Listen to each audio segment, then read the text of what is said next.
I would say 60–70% of the other people that came to my high school being from the rich area of Encino or Encino Hills. They're coming in their own Porsche. One guy drove a Ferrari. She was the first person the first family that I knew that was successful. We're still friends. I like the family. I like that we went to fancy restaurants. I like that her parents had a Mercedes. I bought my first Mercedes when I was 22. I've had 14 of them since. So because I thought that's what it represented, and it did. Now my mind, I don't need all that stuff that I used to have. But I went through that too. It's just it's a thing that I had to go through myself, so I could say I had all that. I had the big house. I had the cars. I had the jewelry. Did all the vacations. I still vacation all the time. But it's something that in life, in your own mind, you have to experience. Because it's doable.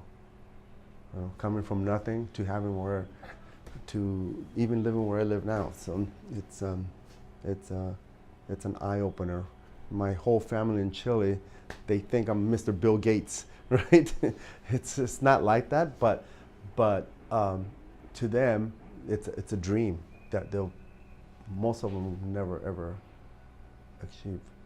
Going back to the question where with my siblings, we kind of went our own different ways.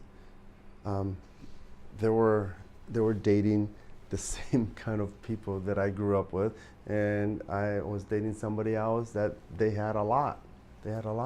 Very successful family, very loving, and we're still all friends. And I admire that life back then, and I think it was another huge motivation for me to have what they had. Growing up in Van Nuys, California, and going to this high school, Birmingham High School in Van Nuys, and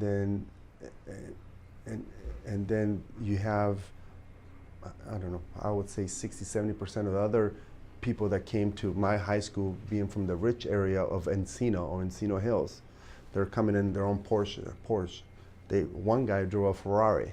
One guy was getting dropped off in limos every day. I saw all this, and I knew where they lived.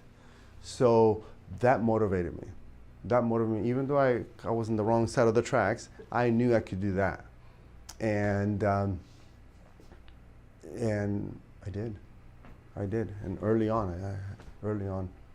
So that motivated me. I'm like, wow, because I didn't know that existed. That part of the world, I didn't know that existed until high school.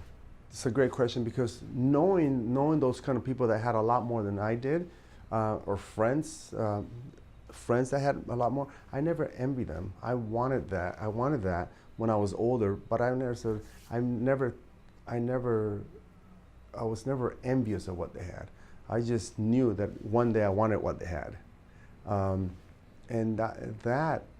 knowing that earlier on, it fueled me to go after what I wanted, because I knew if they had it, I could do it too.